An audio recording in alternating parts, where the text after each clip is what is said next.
আমরা সবাই জানি প্রত্যেক প্রাণীকে একদিন মৃত্যুর স্বাদ নিতে হবে, কিন্তু ওই অবশ্যম্ভাবী মুহূর্তটার পর ঠিক কি হয়?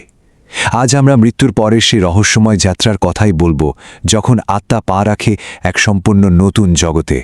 এই প্রশ্নটা কিন্তু আমাদের একেবারে একটা কঠিন বাস্তবতার সামনে দাঁড় করিয়ে দেয়, তাই না? যে মুহূর্তে আমাদের হৃদস্পন্দন থেমে যায়, ঠিক তখন থেকেই শুরু হয় এক লম্বা অচেনা যাত্রা। এই দেখা জগৎ আর অদেখা জগতের মাঝখানের প্রথম পর্যায়টা, এর বাস্তবতা আমাদের কল্পনার থেকে অনেক বেশি গভীর। তো এই যাত্রার প্রথম স্টপের নাম হলো বারজাক। বারজাক মানে হলো একটা অন্তর্বর্তীকালীন অবস্থা, যা মৃত্যু আর পুনরুত্থানের ঠিক মাঝখানে। প্রত্যেক আত্মাকে এই জগতে ঢুকতে হয়, আর এখানেই কিন্তু পরকালের প্রথম মুহূর্তগুলো সামনে আসতে শুরু করে। যখন আল্লাহর ঠিক করে দেওয়ার সময়টা চলে আসে, তখন মৃত্যুর ফেরেশতা মানে মালাকুল মাউত এসে হাজির হন।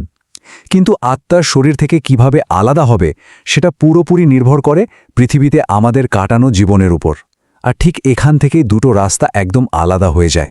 এখানেই দুটো পথের পার্থক্যটা একদম স্পষ্ট। একজন বিশ্বাসী বা মুমিনের কাছে রহমতের ফেরেশতারা আসেন উজ্জ্বল চেহারা আর জান্নাতের সুগন্ধি নিয়ে।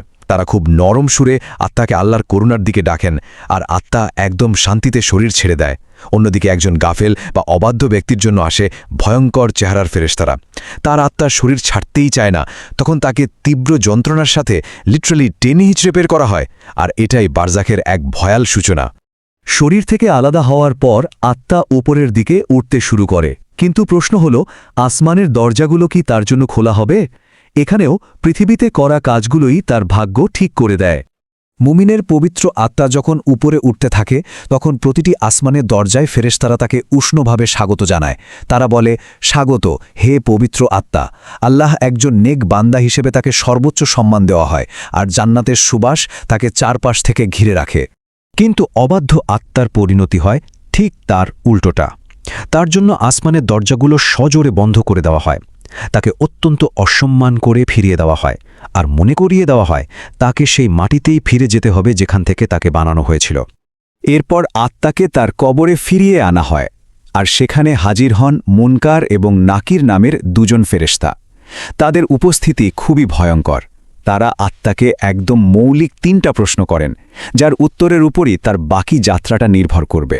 একজন মুমিন ব্যক্তি কোনো দ্বিধা ছাড়াই আত্মবিশ্বাসের সাথে উত্তর দেন, আমার রব আল্লাহ। কিন্তু অবাধ্য আত্মা ভয়ে আর সন্দেহে একদম বোবা হয়ে যায়। তার মুখ থেকে একটা শব্দও বের হয় না। বিশ্বাসী আত্মা খুব দৃঢ়তার সাথে বলে, আমার দিন ইসলাম। কিন্তু যে ব্যক্তি জীবনে এই সত্যিটাকে পাত্তা দেয়নি, সে প্রচণ্ড ভয়ে তোতলাতে থাকে, কিচ্ছু মনে করতে পারে না। মুমিন ব্যক্তি তখন গর্বের সাথে উত্তর দেন, তিনি আল্লাহর রাসূল মুহাম্মদ সাল্লাল্লাহু আলাইহি ওয়াসাল্লাম। ব্যাস, এই উত্তরের মাধ্যমে তার পরীক্ষা সফলভাবে শেষ হয়। অন্যদিকে অবাধ্য আত্মা এই শেষ পরীক্ষায়ও পুরোপুরি ফেল করে। এই 3টা প্রশ্নের উত্তরের উপর ভিত্তি করেই কিন্তু পরবর্তী 40 দিন, এমনকি কিয়ামত পর্যন্ত কবরের পরিবেশটা ঠিক হয়ে যায়। এটা হতে পারে জান্নাতের একটা আরামদায়ক পূর্বাভাস, অথবা জাহান্নামের যন্ত্রণার এক ভয়ঙ্কর শুরু। এর ফলাফলটা তাহলে কি দাঁড়ায়? বিশ্বাসীর জন্য কবরটা অনেক বড় আর আলোয় ঝলমলে হয়ে যায়। জান্নাতের একটা জানালা খুলে দেওয়া হয়, যেখান থেকে সুন্দর বাতাস আসতে থাকে, আর তার ভালো কাজগুলো সুন্দর রূপ নিয়ে তার সঙ্গী হয়ে থাকে।